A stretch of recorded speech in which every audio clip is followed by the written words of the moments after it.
What's up, everybody? It's Grunie. I hope you guys are all doing well. Today, due to popular demand, I'm going to do a video with the SD8. Today, we are just going to be talking about drums. Um, so, what I have here going on is I have the SD8. I have 3 computers running. I have one that's doing tracks live. I have another one that's doing multi-rec that I'll share as we get into it.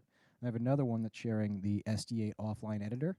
And what that is doing is I have the console mirrored to that, and then I'm on Zoom today, if you guys didn't notice, and then I have Zoom screen sharing that computer to you guys. So it's a bit of a whole operation going on here, but hopefully this works out. It's going to be a bit laggy on the meters, but you guys should be able to see. Um, so I'll talk you through what we have going on in terms of inputs and outputs and busing for drums, and then we'll listen to some audio, break it down a little bit, do a couple of examples with context in the whole mix, and answer some questions. Just to preface, of course, these are just things that I find helpful.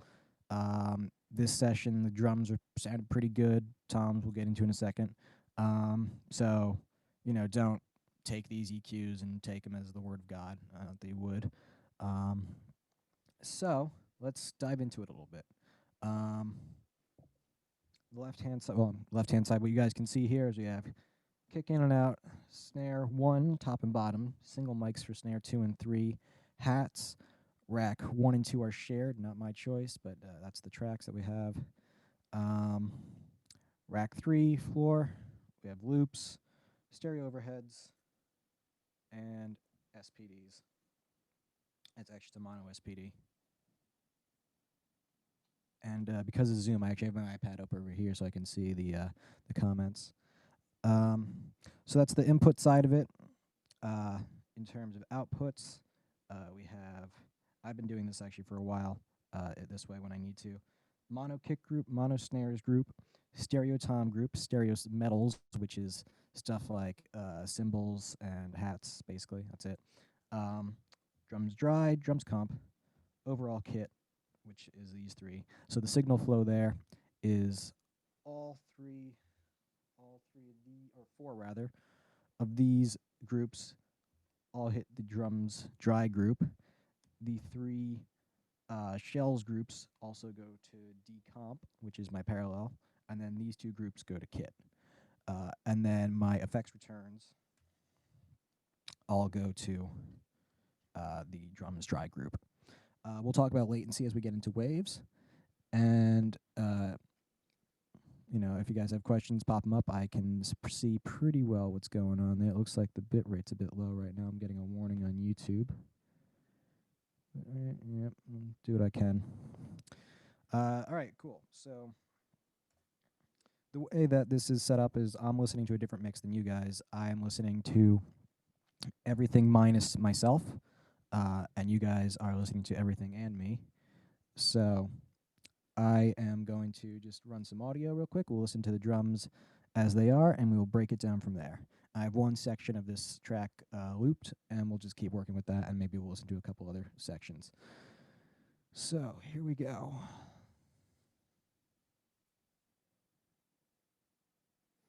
All right, so I'm just going to fire this off, and we'll go.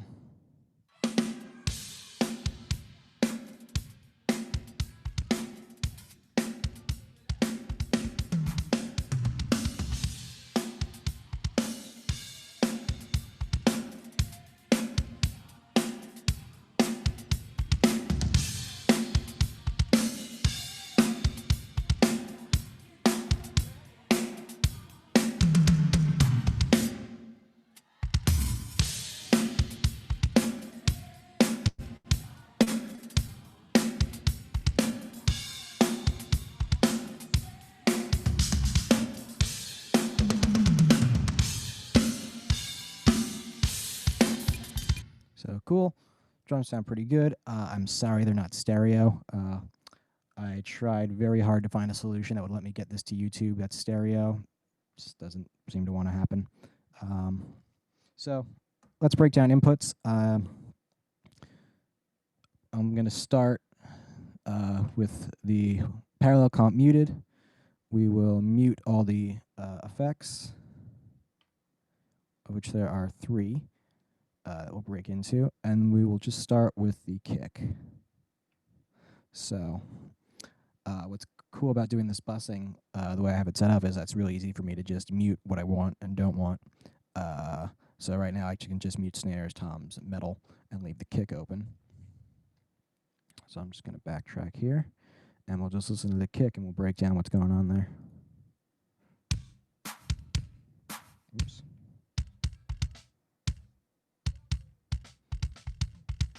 So this is just our kick in with processing. And out.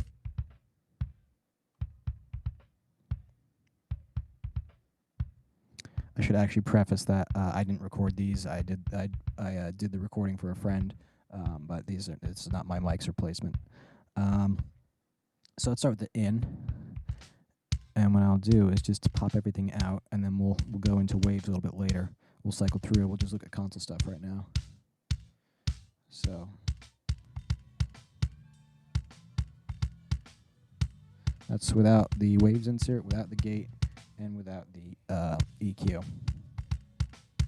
So actually not a ton of difference. Adding a lot of high end mostly, just getting a little bit of low mid.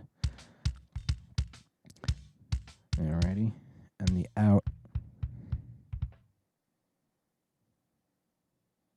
Oops. Let me roll back to a spot where he's playing.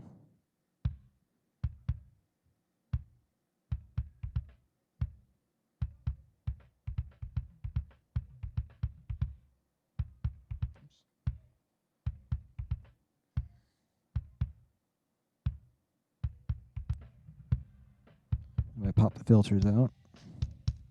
So you can hear it's actually a pretty full range drum, but I just wanted to use this for more some sub bass stuff. I'm getting the click from the in already. So in go our filters, that EQ. I'll open it up over here so you guys can see it. Is that?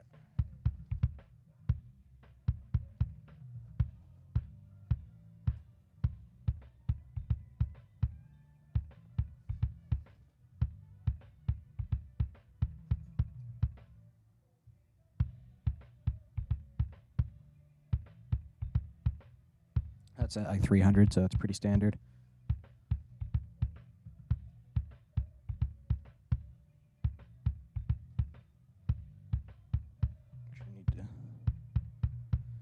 All right, it looks like I'm using the comp on this as well.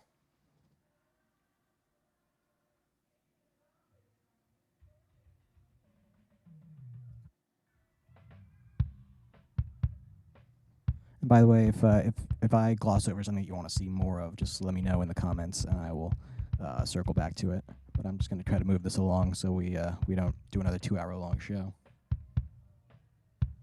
So that's the kick out comp. If we listen to those together, by the way, if you didn't notice, the polarity is flipped on the kick out mic.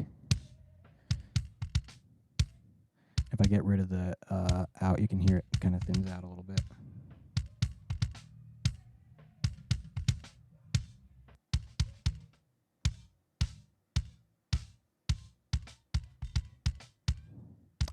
Cool, so there's our kick. I'm going to move on over to snare.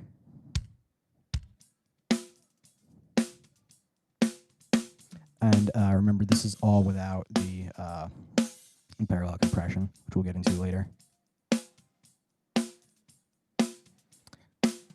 So we'll do just the snare top. And as you can see, I'm really not doing a whole lot of work on that. We'll get into wave later. But if I bypass all this, you can hear I'm not actually doing a ton of stuff.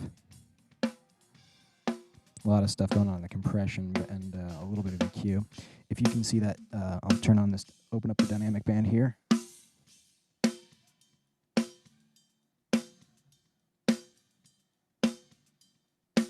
And you can see that that top 7K boost is actually set to dynamic over mode. And the reason I have it set that way is there are some points where he hits it and it gets, he's like hitting it off center, and it gets kind of thin. And that boost is too much. So the threshold is set so when he's hitting it there, it's actually taking that boost away. We'll see if we get to a point there where he's doing that.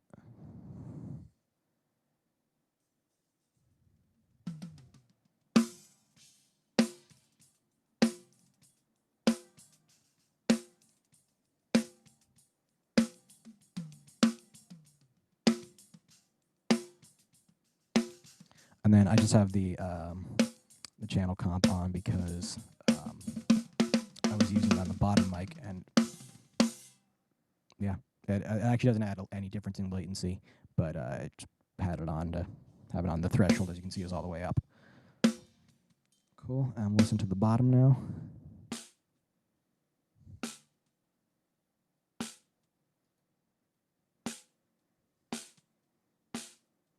So I'm doing all the processing for this. It's only running through waves for latency purposes.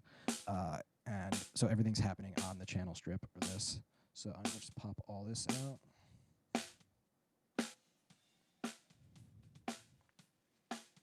So the first thing you hear is I'm adding a lot of gain with the comp.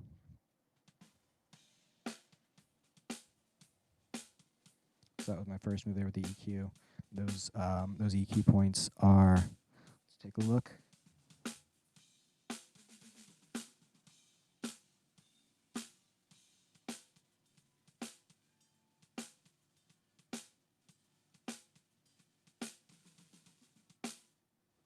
Kind of your usual snare stuff. If you guys have questions, by the way, please ask. There's not a lot of, the chat looks like it's a little bit quiet, more quieter than it usually is. So, let's get a discussion going. So the next thing we have going on is our comp and gate. So we'll listen to the gate. Come backtrack a bit too. There we go. So you can see that gate is pretty transparent.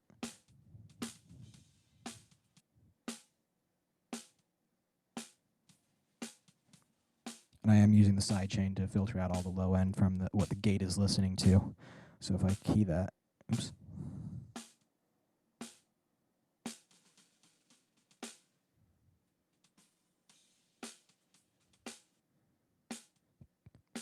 You can hear that I'm just getting rid of kind of a little bit more of the low end, the kick rumble. That'll keep that gate from opening when I don't want it to. So, there you go, everybody.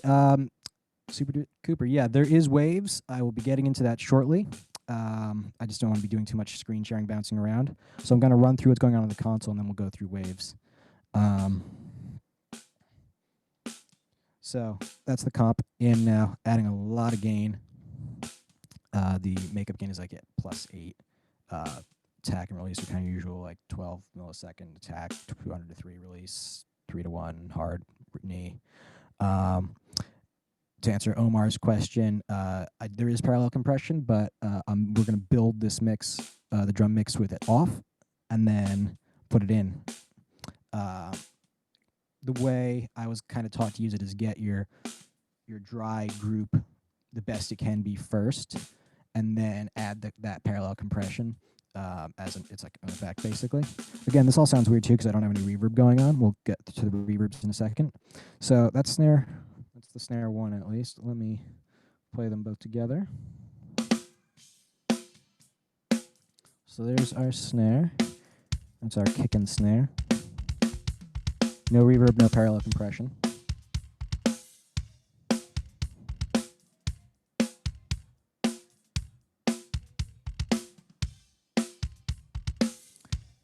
Cool. We'll come to toms in a second. I'll actually go to a different segment of this song, or play a different song for toms. Excuse me. Let's look at metals.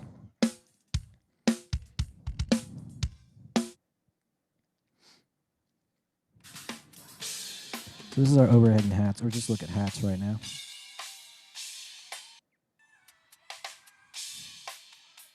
Yeah, there's a ton of snare in there. If you guys can tell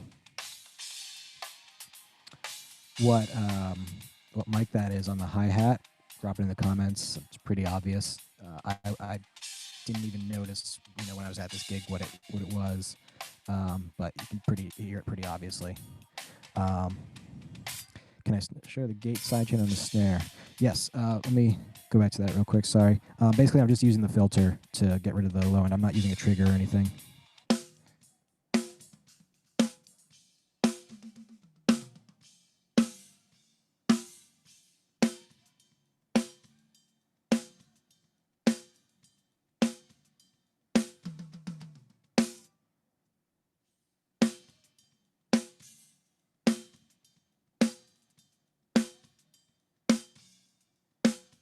You can see right there, and we'll get into this in waves a bit too.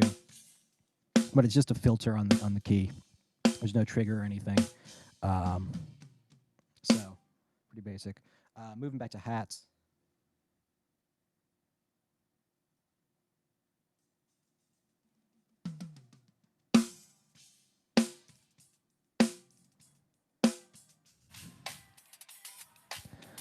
So yeah, if you guys couldn't tell, this is an SM81 from that HF distortion thing that it has. I don't know if you guys can tell too well over the internet, but all SM81s on hi-hats have this same funky distortion kind of thing. If you guys haven't noticed it, check it out. It's definitely there. So hats is just a lot of filtering and a tiny bit of comp to control it. Yeah, our SM81. Yeah, exactly. So I'm going to pop the EQ out and all the filtering.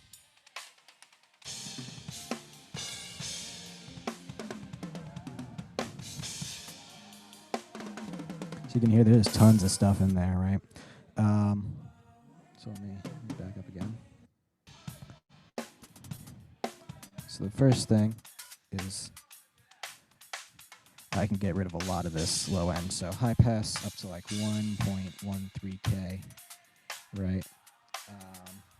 Little bit of low pass because this is an 81 and has that distortion, so I kind of want to get rid of a little bit of that. So there's the low pass is basically like almost as high as it goes. The low pass, that is. And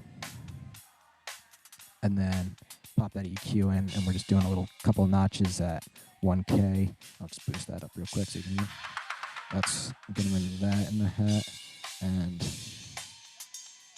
the 6K deal.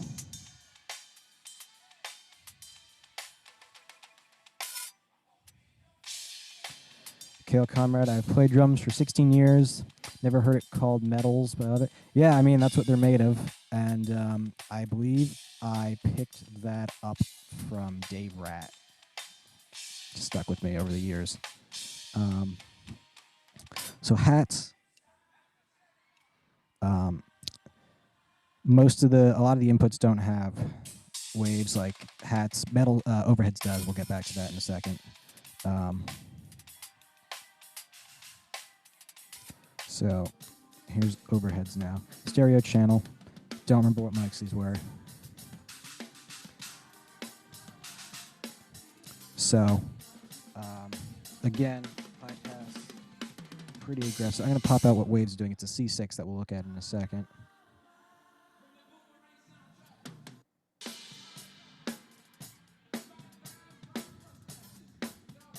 So that's without waves, without the high pass, and without the EQ.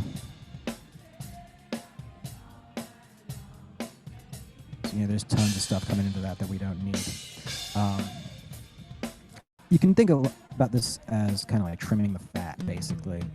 By the way, am I louder than the audio? I haven't actually monitored it that much with that, so let me know. Martin, yes, I know it's still mono. Just isn't a way for me to get it stereo. It is stereo on Zoom, but it monos it going to YouTube. Sorry about that, guys. So, overheads. This is everything dry. I'm going to open up the tab actually on the computer so you can see that I'm actually doing some stereo manipulation. Not necessarily making it wider, but I am moving it a little bit so that the image is a bit more correct. So just open that up.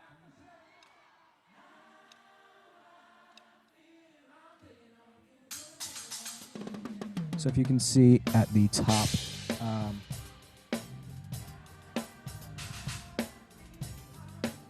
this balance is actually awkward.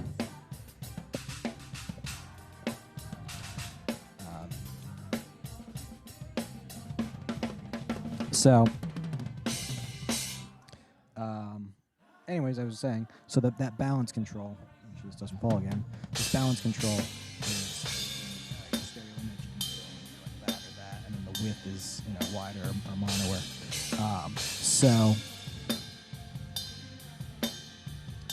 On this overheads, I felt like I needed to bring, the ride was a bit too hard to the left, so brought that back in. But I didn't want to make it more mono, I just wanted to shift the whole thing over.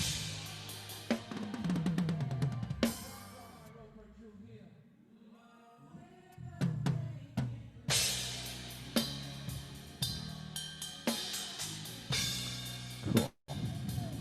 So that's overheads. I'm going to pop in the filters now. So that first filter really cleaned it up.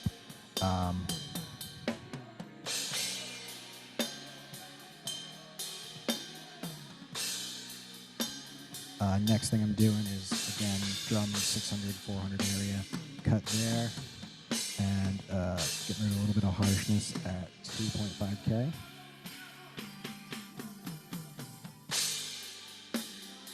And then there's a Wave C6 on here. I'll pop in, we'll look at that later. Just doing a little more control. So those are our metals. I'm going to bring the whole kit in now. So this is the whole kit, no reverb and no parallel compression. In this session, and this tends to be my MO these days, is three drum verbs, depending on the session and the artist, but I'll do a snare gated, a snare verb, and a kit verb. You can see in my aux send section there. So the first one we'll bring in is the snare gate is actually on snare 2. First one I'll bring in is snare verb. I'm actually using, for all but the kit verb, is all Digico effects. The gated is actually this TCM 3000 I have next to me over here. So I'm going to bring in the snare verb now. And I'll open up the what that is. I think these are all plates actually, but I'm going to open that up on the computer so you guys can see that effect.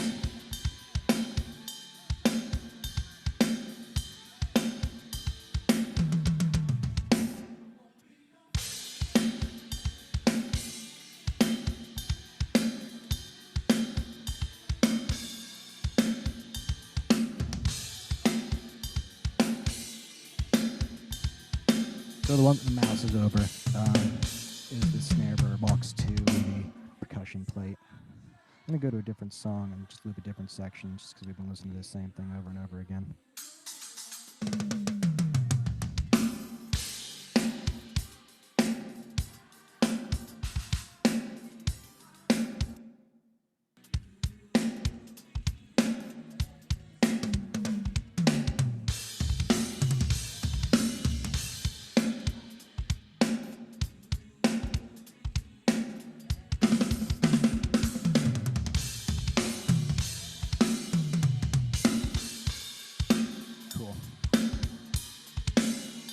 There we go, so that's the snare verb.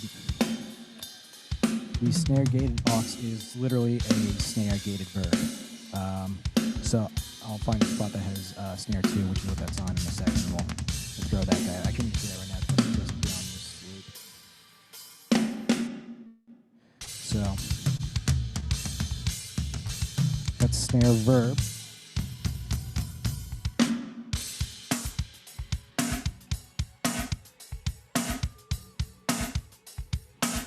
And that's literally is the snare gated verb.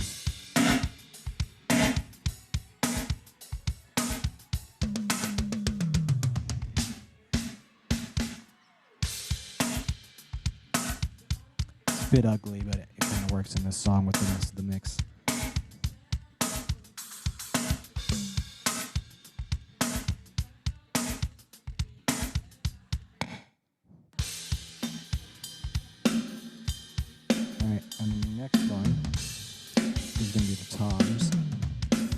it's kind of an overall kit verb.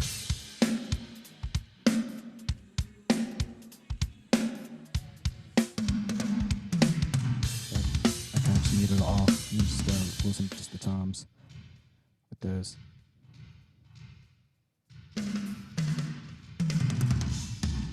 And that's actually a waves piece. We'll look at that in a second. What that is it's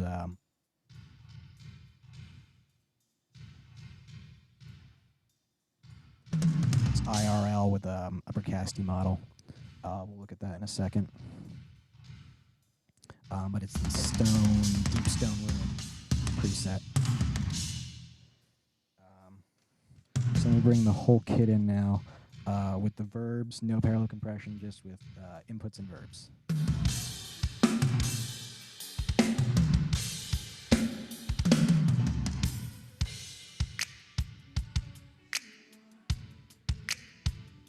There's the SPD, obviously.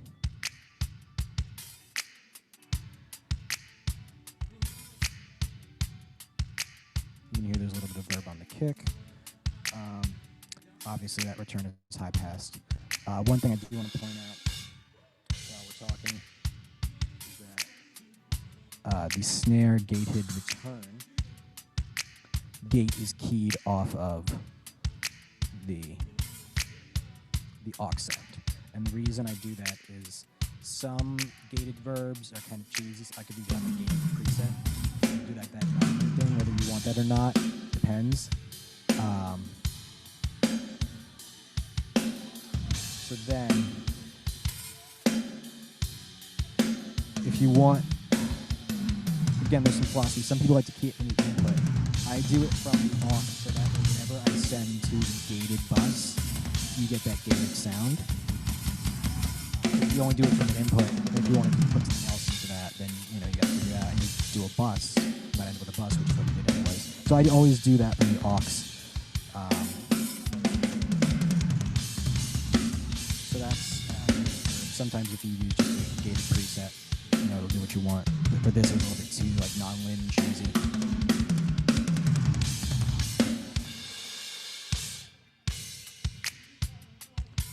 So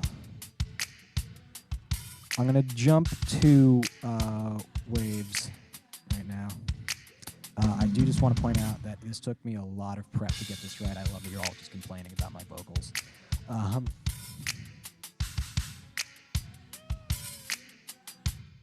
So I'm going to hop over to waves right now. And let's do...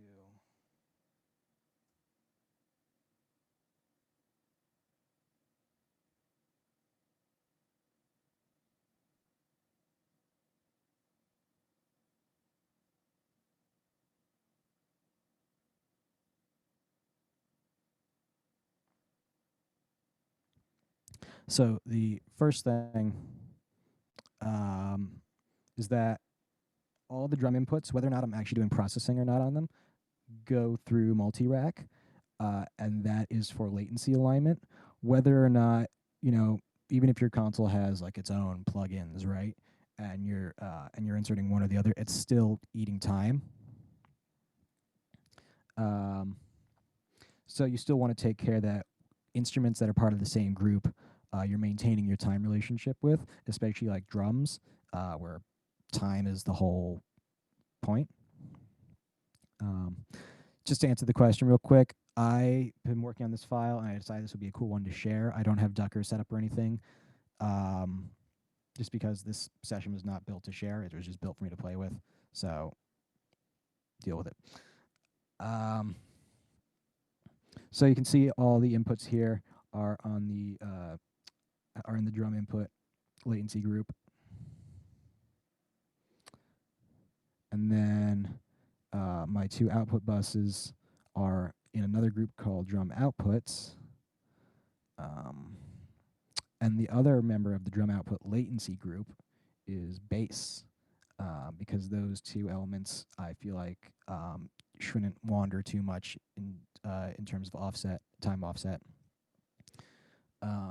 And we'll throw bass in once we get everything else going, just so you can listen. This PAS, by the way, might throw up a little bit later. It's on the solo bus so that I can show you guys some stereo imaging stuff.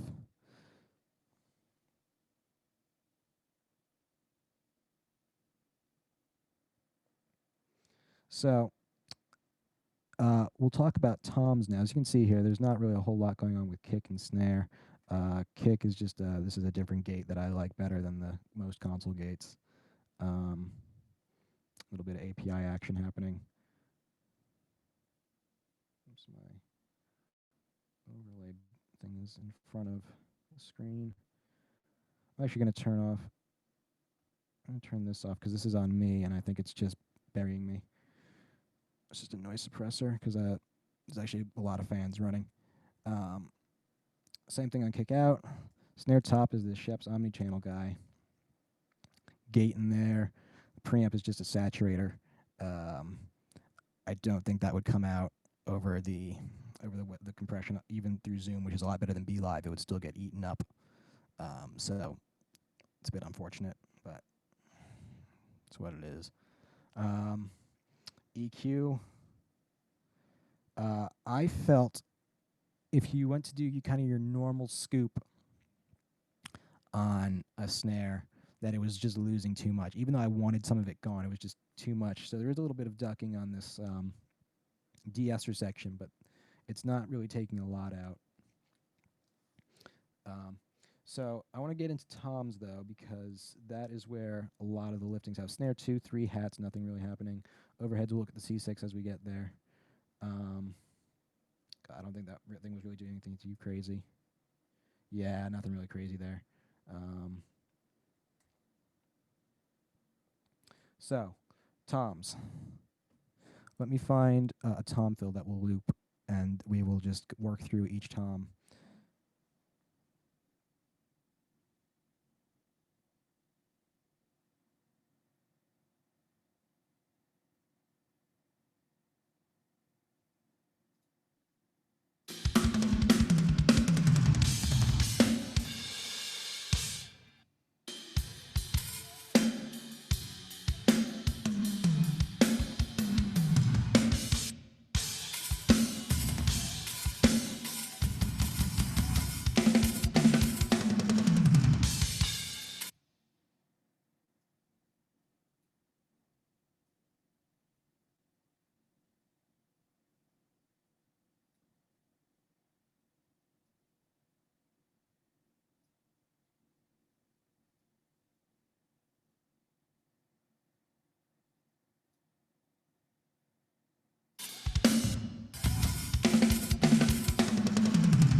All right, so metal muted, snares, kick muted, drum verbs muted. Just the toms.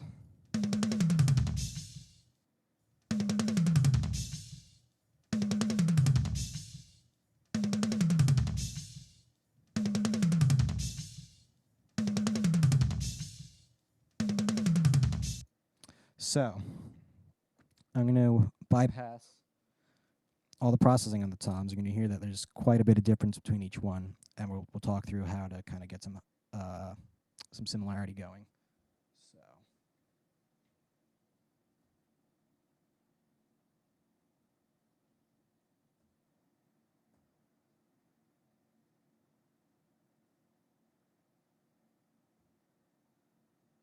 So I've just turned off all the processing except the filters, and let's just listen to the tom fill again.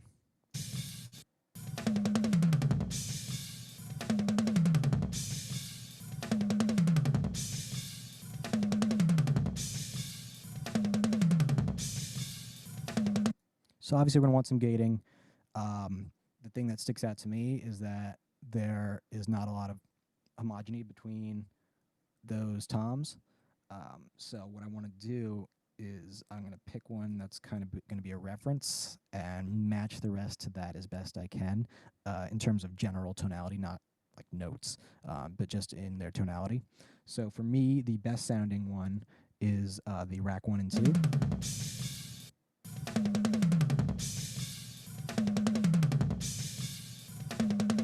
So because it's a shared mic between two toms, yeah, the floor is crapping out. That's what it sounds like when it was recorded. Like it just sounds like that. Yeah, the floor tom just sounds like that. So we'll see. We'll get into what we can do to address that. Um, Obviously, if we were on the gig, we would fix that at the source. We're not, so we'll fix it with the tools we have. So let's just work on rack 1 and 2, because that's a shared mic between two toms. I chose to. Well, we're going to start with a gate. As you can see, I have some filtering going on, and we'll listen to the filter, and I'll run that again. We'll listen to the filter.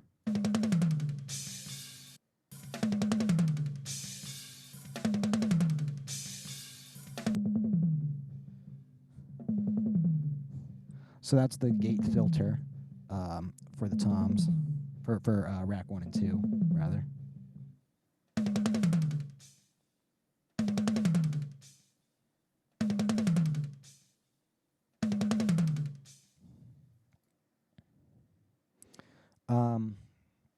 And then because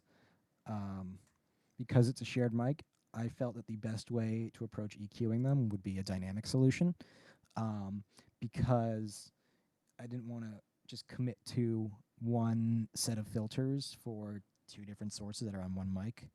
So F6 kind of gave me a good tool to do that. So I'm going to pop that in. You can see I'm just doing a little bit of a shelf there, one fixed cut, and these filters 3 and 4 are my mid cuts for each of the respective toms, and they actually do kind of share a bit of a high boost. So I'm going to run through this again, and we'll see what each filter is doing and how it's only kicking in when a separate tom is hit.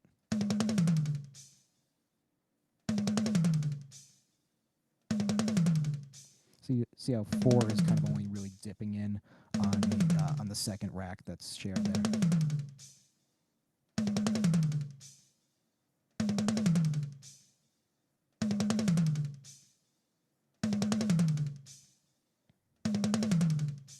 Cool. And then on the console, I just had another little dip at 600 to finish that off.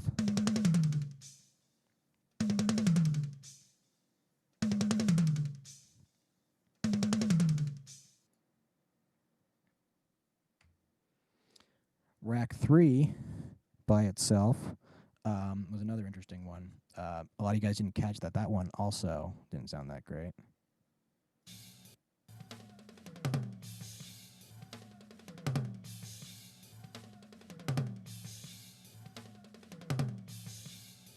I have the insert out, right? Yes, I do.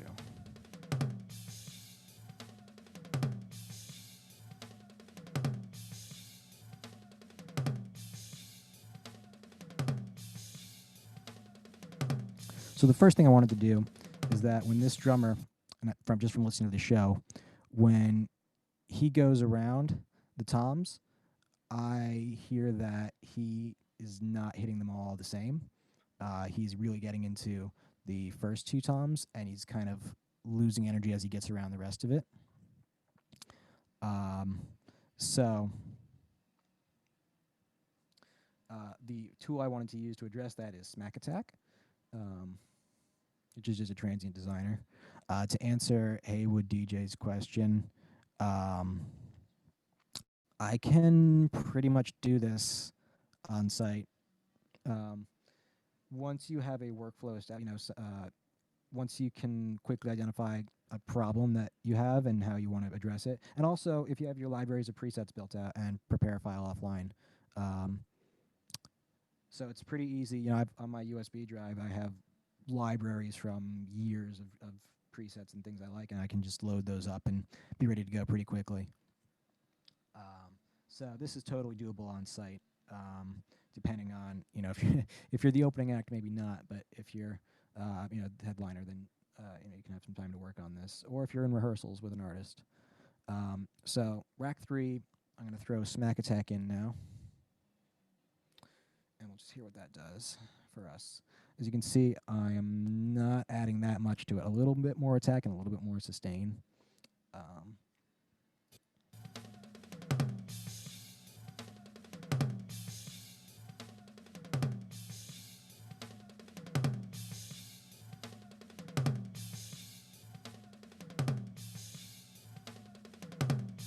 but for me, that's working. Next thing we do is a gate. And literally, when I was putting this session together, I right-clicked and copied and pasted the gate and then adjusted the attack and release time. So copy and paste is your friend. That is another way that you can get this all to happen day of show. Copy and paste. So you can see that the filters are actually pretty similar, and the attack time is just a little bit faster because I wanted more snap because he's not hitting it as hard. So I'm going to throw emo d5 in now for the gate, and we'll just take a listen to that. You can hear you can still hear the tail of it. I'll throw the console EQ in, which is a bump at 107, like a 10 dB bump at 107, pretty hefty cut at 500, and then another hefty Batman-looking EQ at 7.3K. So now if I put both these two toms together, or these three actually, we can start to hear some more homogeneous, yeah, whatever. They sound more similar between all three toms now.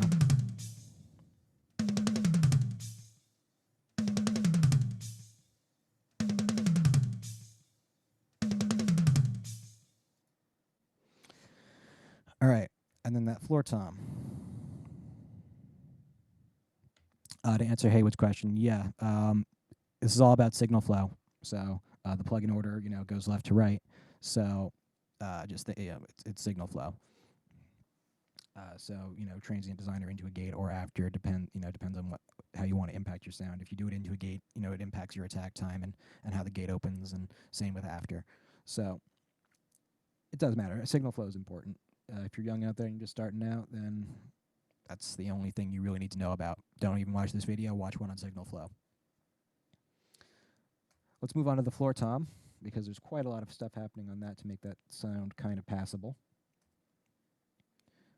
The first thing that we did, I'm going to pop the insert on. The first thing we did was a gate.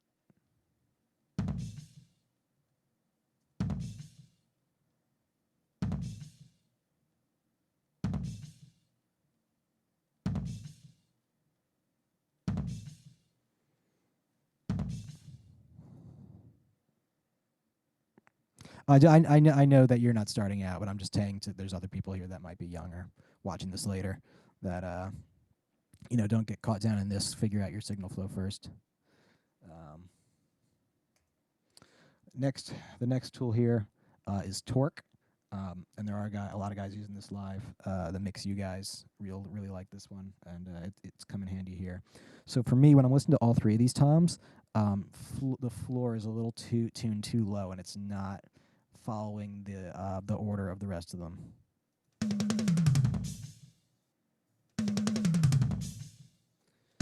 So I'm going to throw Torque in and actually tune it up a little bit.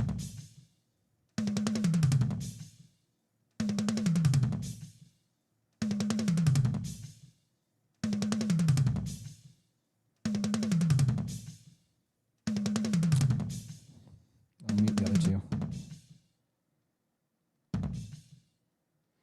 So I'm only tuning it up by 85 cents, but it's bringing it back into the harmony and into the notes that and follows the notes that the first three toms are following. So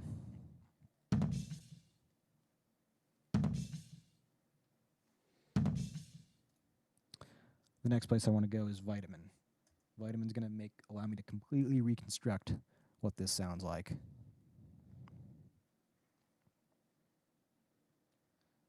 And I actually am using all the filters are in all the default zones, the crossovers.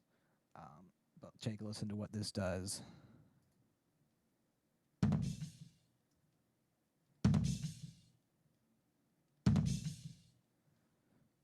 So better. We're building a pyramid of sound here, basically, to try to fix this tom. And then after that smack attack, to get it to sound better.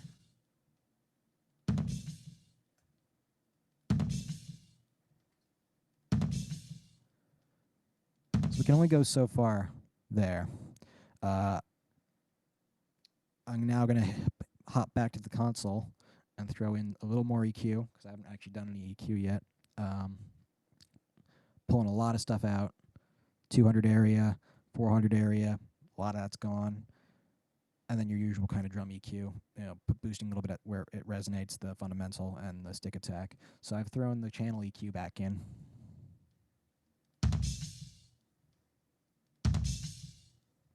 So we're getting better. And then I'm just using the channel multi-band comp.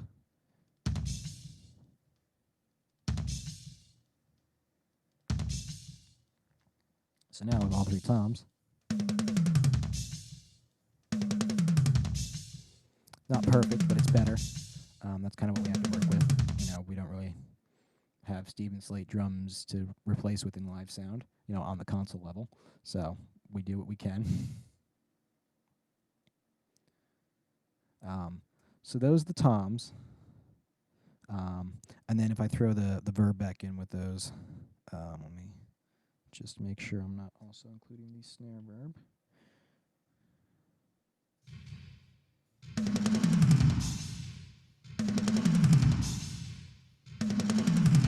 Let me actually show you that that snare, the kit verb.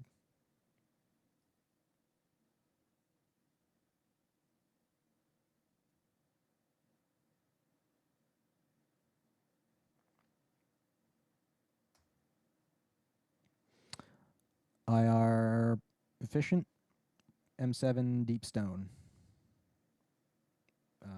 38 milliseconds of pre-delay. And then this is just the default times, actually.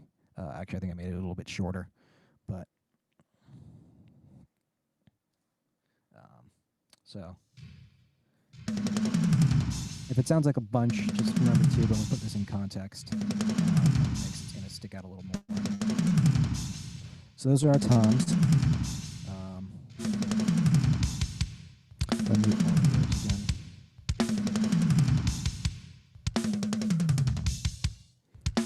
So these are all our shells without any parallel compression.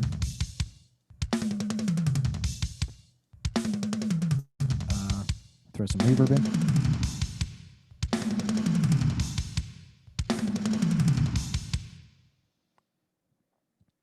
I'm going to take you through what's happening on the overheads with that C6 patch, and then we'll look at the bus stuff. So let me just widen out this loop I have going on.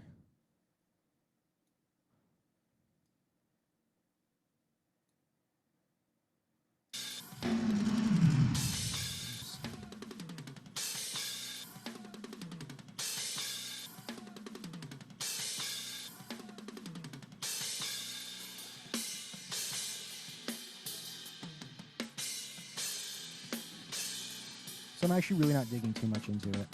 I think this actually started from a preset, and it just smooths it out. So if I pull this out,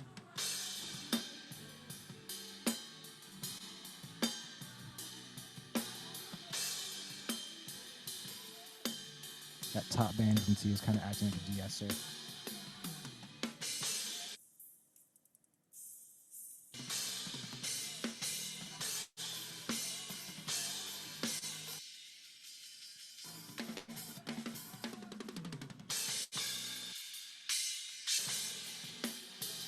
This is all just stuff that, you know, I could do this with the console EQ and multiband comp. It just made more sense to have this floating band, so the C6 made sense. And I'm already, you know, have all the inserts set up, so might as well. Just because I can also use the parametric bands to kind of shape it a bit further. I'm sorry, you know, my window's open because it's a bit hot and, you know, allergy season.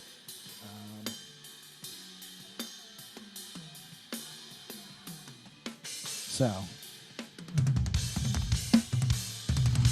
this is what we're sending to our dry drum group. Yes, the kick is in the tom verb just a little bit.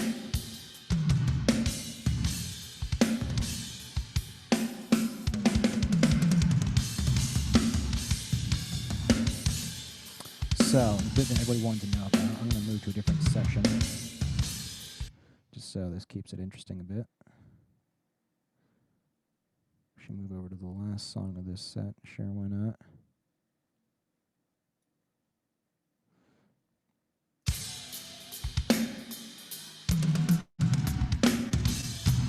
So, parallel compression is what I wanted to see. As you can see, I have 2 instances of Kramer Pi going. I'm just going to stop because this is important that you guys hear this. Even if you set up latency groups, a lot of these modeled plugins still have phase shift within them because that's part of their sound. And if you only put it on one of your buses, and even though the timing will be right, the phase shift won't. I don't like doing a plugin that has a wet dry and doing it just on one bus. I would rather have a fader and be able to control that than have to dive in and adjust that. So that's why I set it up this way, and this is a pretty common way to set it up as 2 buses. So as you can see, the threshold on the dry bus is all the way up, not adding any output gain. I copy and paste it actually from the my comp preset. I just load my favorite stuff in from my USB drive and adjust, and that's a good way to keep moving quickly. So if I just run this, and you'll see that it's not doing any gain reduction.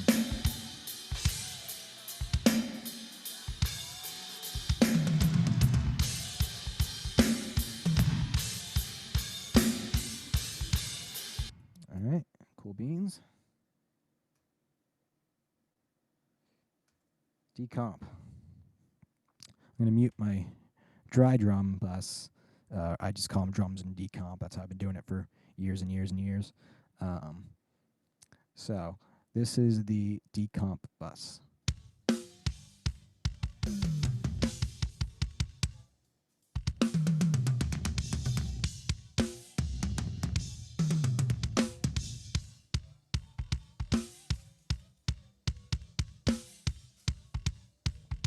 And these are being,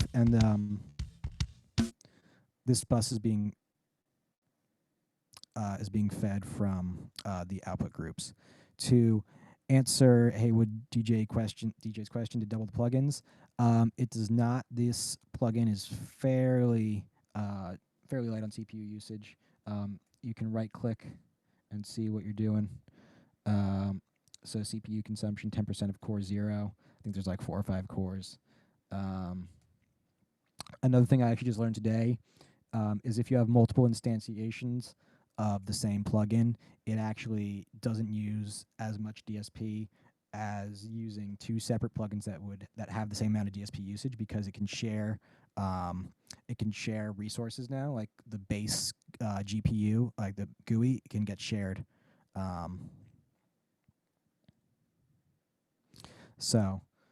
The reason that server is at 66%, by the way, is because I'm running this at the lowest possible buffer rate, and I have a couple of reverbs on here. The IRL is very, very DSP intensive. So that is actually why I'm kind of been into hardware reverbs recently. Yeah, IRL uses a lot of DSP, and the floor tom too. So 20% right there. The floor tom also is eating up some stuff because of all the surgery we had to do to it. So the floor tom is, using 30%. This is not a chain I would do live. This is something you would have to fix at your source because, not purely from a DSP resource standpoint, but from it just didn't sound good, and it still doesn't really sound that good. So you would want to fix that there instead of using all these plugins. Unfortunately, this show was a year ago, and I can't go back in time. So is this the same as using profile slots, or is it compensated in the console? No, this is a separate program from Digico.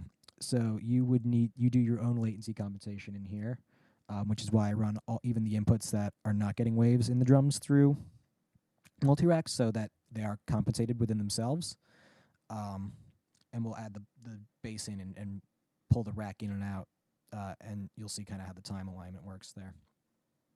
Subtle, but it's a thing.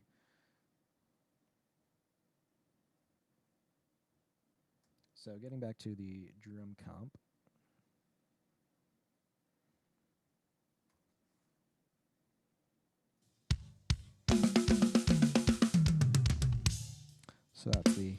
comp, and then NLS for some saturation. My favorite two are the spike and mic settings. Don't know about you guys. I like spike and mic best. So now I unmute my drums dry.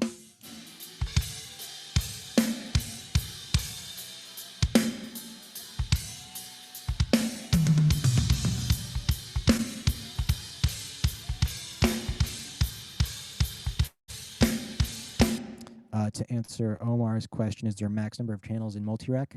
I don't know if there's a max number of channels per se, but the Digico I/O card and most I/O cards for consoles are 64 in by 64 out. So 32 stereo racks, 64 mono, or anywhere in between there is where you can be. Honestly, this is a server 1 that I'm using because this is just what I brought home with me. I tend to prefer to use Extreme servers live, just because same reason that you would spec a PA that has more power than you need. So, can I take them in and out, please, while playing back the bus comps? Yeah. So on the drums dry, it's not doing anything. I'll go back to drums dry.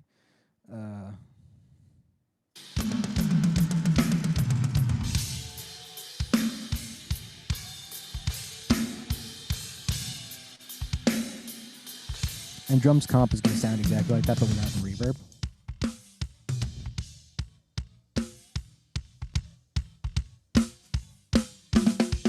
That's just that without the reverb.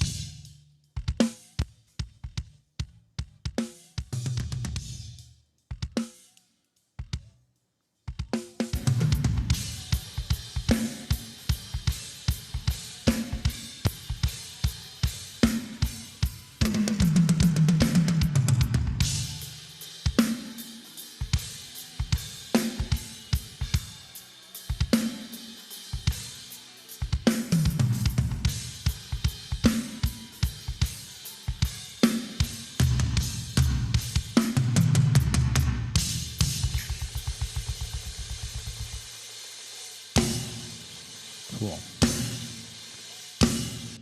So I'm now going to throw the bass in, and we're not going to go through bass processing. But I just want to show you guys how that works together. I'm going to go back to the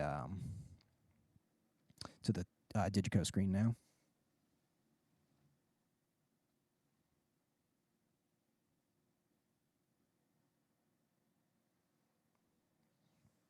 Alrighty.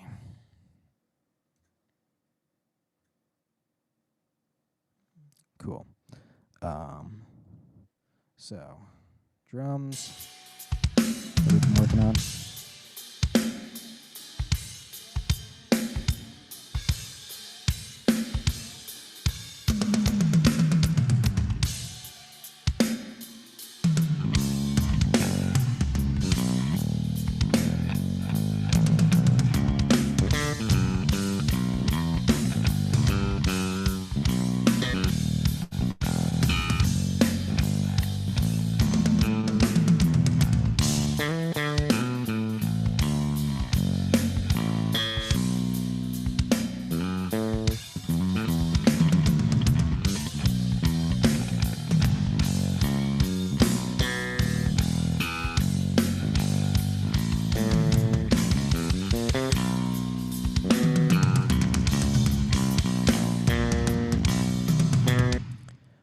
I'm not going to ignore that.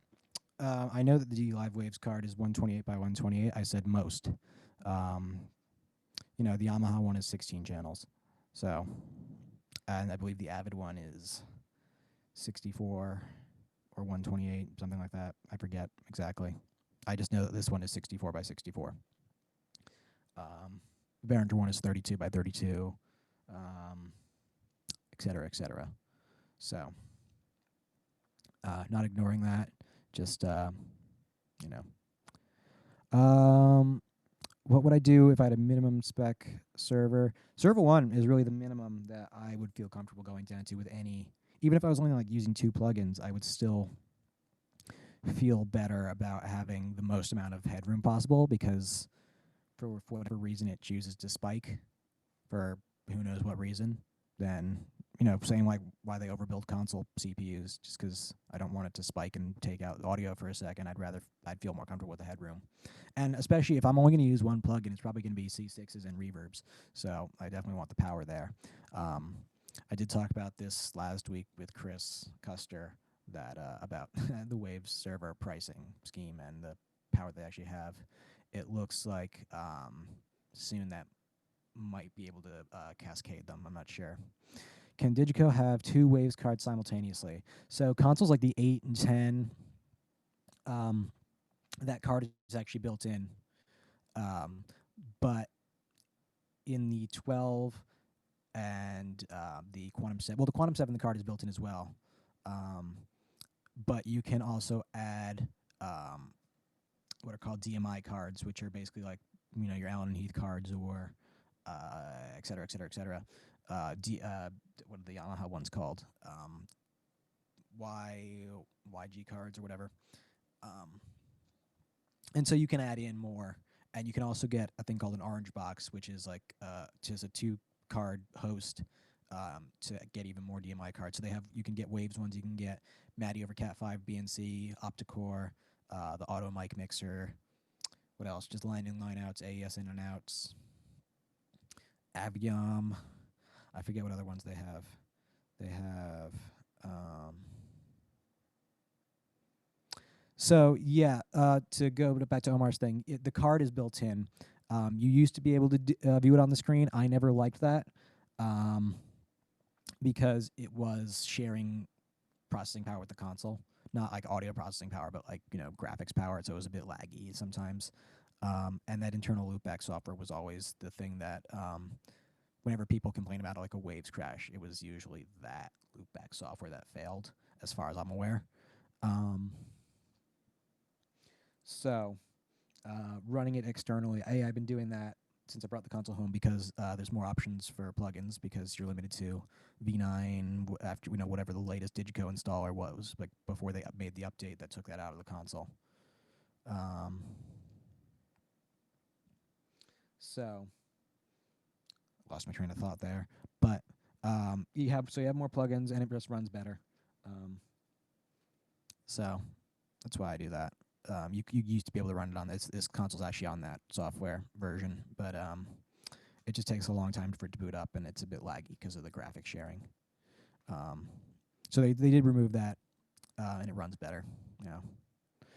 Because basically what it allows Waves to just develop their own plugins and release them, and as long as they work with multi-rack, then it's then they're good to roll out and use. What would happen is they would have to also extensively test them to make sure that they wouldn't have any bugs that would cause issues with the Digico software as well. So it would be like a long time between releases, because I did thoroughly vet that, and even still stuff would slip through the cracks. So the reason they took it out too is just to allow Waves to develop and release stuff on a faster schedule. So, Haywood J 1969, do you have a panic button to remove Waves? Yes, I usually will do that. I haven't, because I'm just playing around at home, but it's very easy to do that. You would just capture and remove all your inserts, and then make an opposite that inserts them again. Yeah. And another plus for bringing it outside the console is you do cut down on your fail times, or fail risk. Let's say I prefer. We were talking about this yesterday, or not yesterday, last week, that I prefer to bring 2 servers when I can. Anyways, as much as I can bring. I bring 2 servers. I was hearing, this is rumor, don't hold me to this, I was hearing that somewhere in the near future, cascading servers might be a thing. Whether I know it is with the UAD, I believe it is a thing. You can cascade them, but I also heard that they choke kind of quickly. Not sure. Heard that from Chris Raybould on the YouTube channel. So, whatever.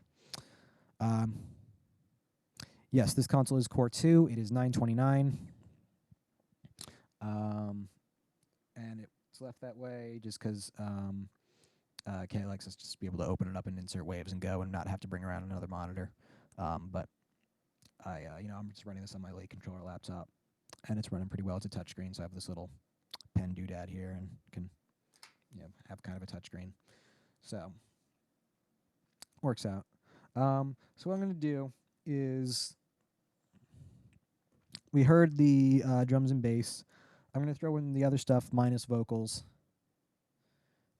It'll add latency. Nowhere. It did when it was in the console too, because you're going, and if you're adding, if you're on a Midas and you're adding inserts in the effects rack, or Allen and Heath and you're adding inserts in the effects rack, or Avid and you're adding plugins or anything, it's always going to add latency. There's no, because it's it's just going somewhere, and those processes take time to happen. Whether or not the console accounts for that is one is a different story, or if it adds all the delay time that's needed. So yeah. So I'm going to pop in the rest of the stuff, and just so we can hear how this all fits together, minus vocals. I am going to actually I'll go back over to Waves, and I'm going to pop in the PAS, which is an analyzer, just so you can see frequency content and stereo width, because this is mono. So you can see it visually instead. So let me just pop over to Waves again.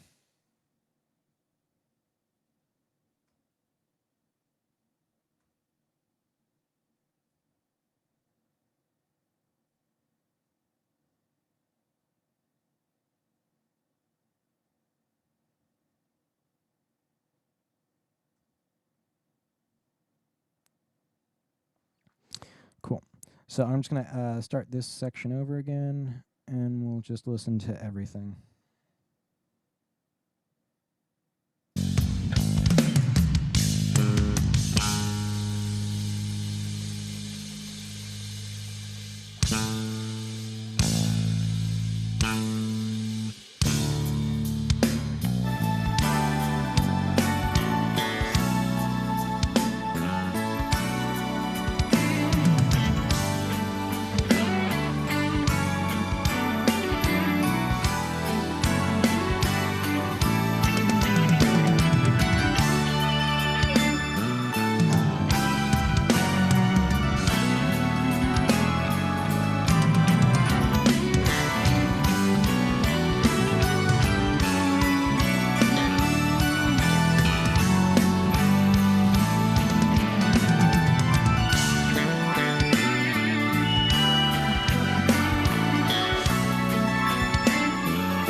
Showing you guys snare 2, and this is not voice to me.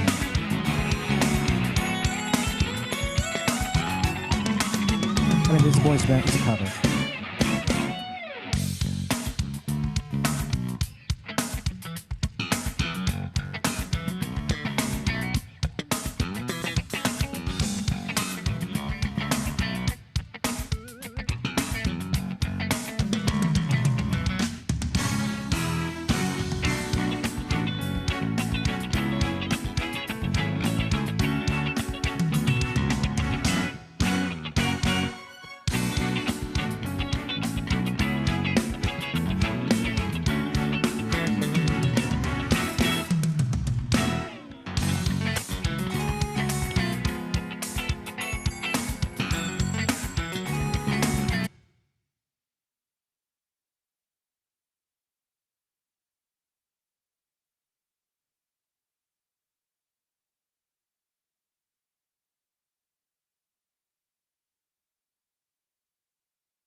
Sorry, I am.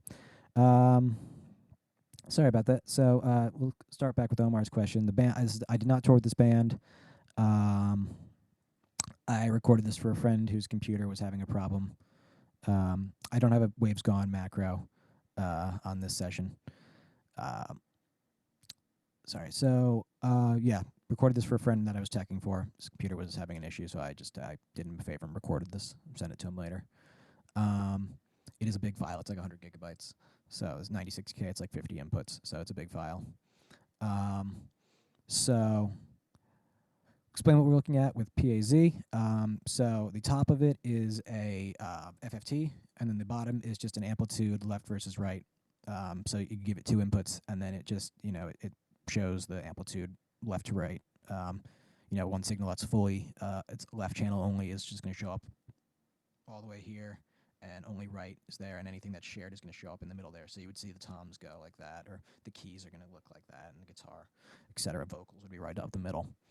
Um, so that's what PAZ is. There are better resolution analyzers. I've been playing with this thing called the Flux Pure Analyzer, and that's a pretty cool high-res metering software. Basically, what you can do is it has an FFT, a much higher resolution FFT, and then vertically it gives you your frequency. There's a line down the center that's your center, and then dots appear per frequency, so you can see left to right your frequency content and where it sits left to right or center, which is pretty cool.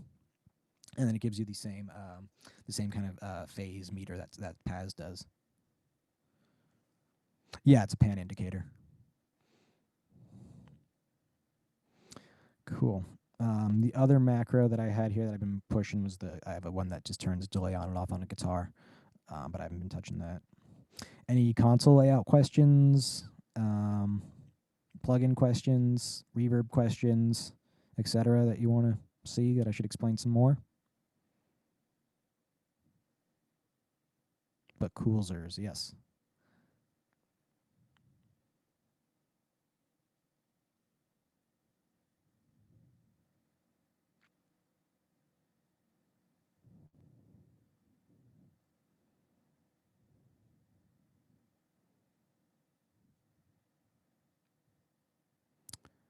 All right. Well, it seems like there's no questions. I'll give you a few minutes for them to roll in.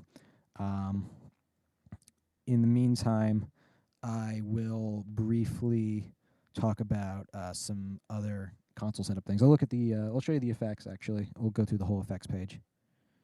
Do I do bus-to-bus routing for LV1? I did well, kind of, sort of. With the LV1, what I would do is left-right was music only, and then there was and so there were groups within that. So like drums, drum comp, bass, tracks, keys, guitars. I think that was it.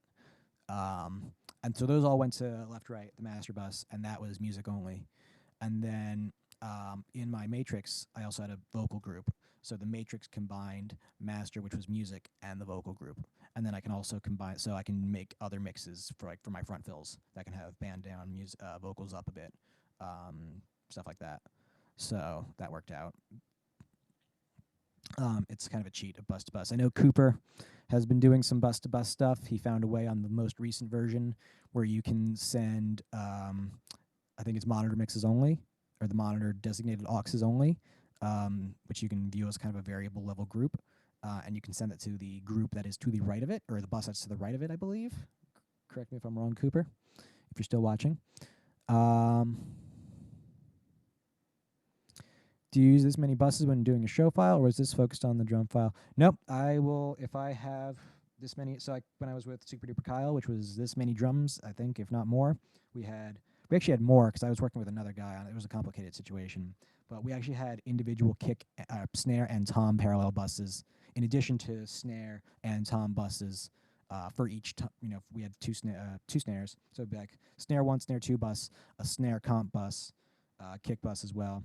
Tom's comp bus, over metals, kit, drums comp, another overall comp kit. What other groups do we have in that? That was a pretty complicated session. stuff like that. We got pretty hairy into it because the other guy I was working with was a studio guy, so we got pretty hairy into that. Worked out well though, sounded pretty good. How many buses are available on the console? On the SD8, there are. I'm using. I have 6 left, so 13, 15, 27, 30, 36 buses on this console. On the 8, there's I think 64. On the 10, I forget what the numbers are for the 12. 7 is something ridiculous. So is the 5. I have 72 inputs set up. I'm not using all of them, obviously, but I have 36 left. This is a 96K session, by the way. That doesn't affect your bus or input counts.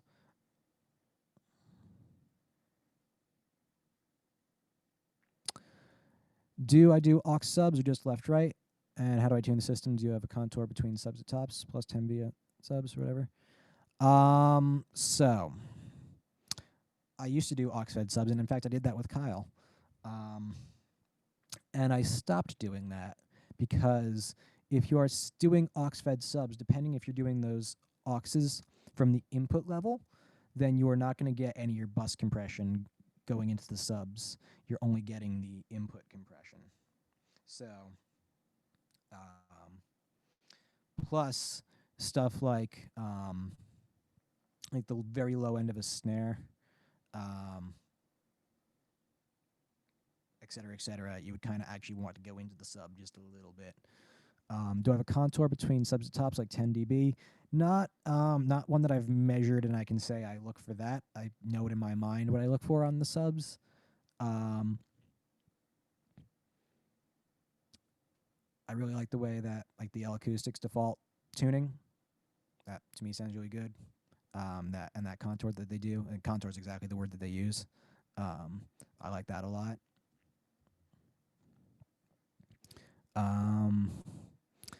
Haywood J, yeah, it is a lot of buses. So monitors these days needs a lot of buses, a lot of mixes going on there. So what else can I show you guys that's drum related?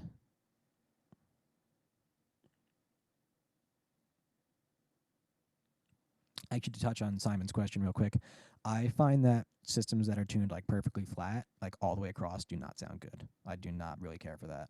If you do, and there's applications for that, but for music, I tend to not like that sound of perfectly flat. Definitely like a rise starting. What's the L Acoustics one? Is at 1K, and I forget what the slope of it is, but it yeah, sounds good. Been more and more recently into having more low end in the air, and subs being kind of an effect. To address Ted's what's going on Wednesday. On Wednesday, I just realized I'm not looking at you guys. On Wednesday, Chris Custer, me, Cooper, and Arno will be talking about touring business as kind of a response video to the Pooch and Chris Raybould touring business video. Don't miss that. That'll be really good. Let me see what time it is here. 4:19. So we'll stay on for another 10 minutes, just talk and answer some questions, and then we'll wrap it up for the day.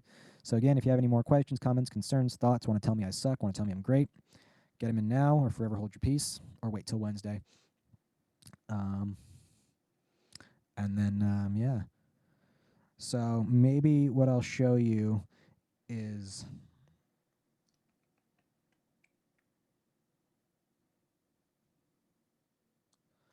I think I'll show you real quick just how to do the that bus-to-bus routing if you guys aren't familiar with that. So let me go over to this output page here, and then I'm gonna scoot over to my other computer here that's got the offline software running mirrored, and just I'm gonna do some right clicking, and you guys can see the group page pop up. Just if you guys aren't familiar. So hang on.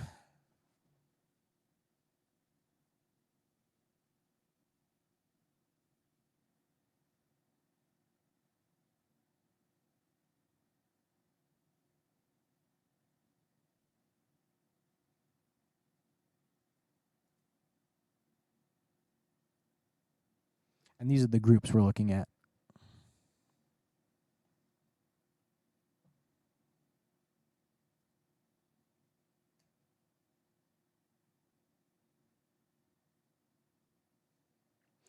The SD7 Quantum has some interesting features for aux monitor.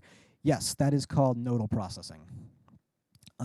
If you're not familiar with nodal processing, it is awesome. Basically, you can create a whole new channel strip just for that aux send per channel. So I can create like let's say aux1 on kick. The drummer doesn't want to hear a gate, but everybody else wants to hear a gate on it. You can set up, the aux send basically will tap pre or after probably the preamp, and then you have a complete channel strip just for that aux send point per console, or per channel rather. So if we go back over, actually, I'll give a better demonstration.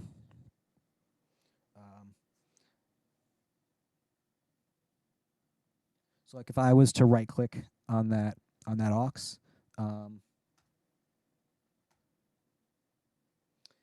on the 7 Quantum and the 338 Quantum, it would give an option that would say add nodal or add node, and then it would add a complete EQ and channel strip section for that aux send on kick 1, for instance. So, hey, are the groups posts so that the drum bus has to be up? Yep, they're groups. So everything. So basically, the output of each group is, it's after the fader. So imagine that.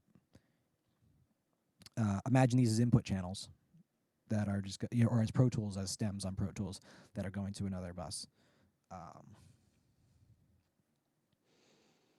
Usually, I usually don't actually do like a whole kit one. I'll usually end it at drums and drums comp, and then there'll be a VCA that's those two.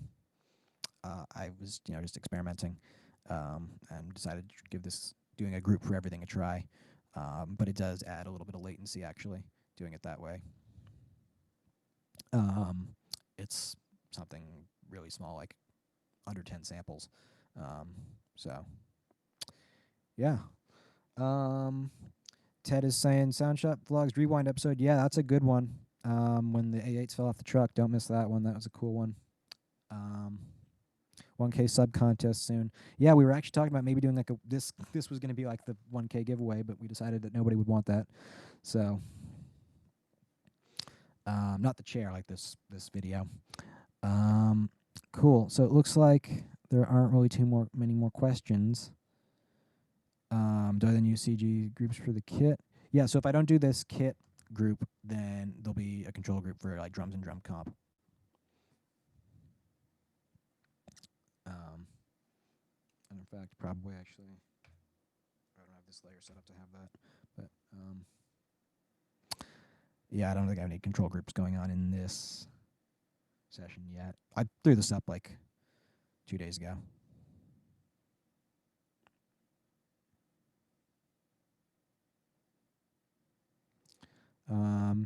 What did Kay think was cool as well?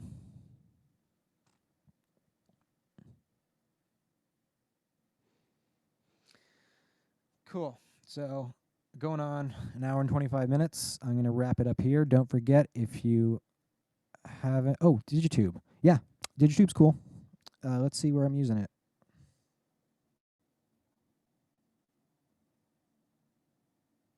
Snare 2's got some Digitube.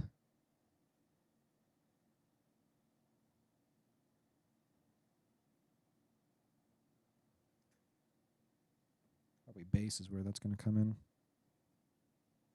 Yeah, definitely some on bass.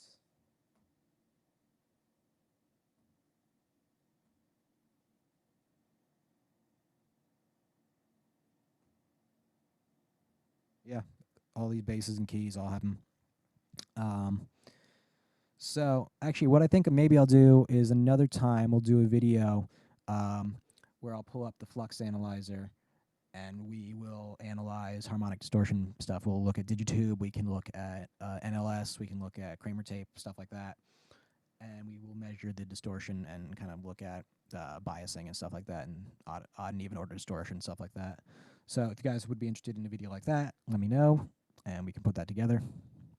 So if there's no other questions, don't forget to like, comment, subscribe, follow our Instagram, Soundshot Vlogs, for updates on videos coming out. and other behind the scenes content. So don't forget to tune in on Wednesday for the touring business chat, and then on Friday for the group chat. Um, and until then, I will see you guys later. Thanks for tuning in. And bye-bye.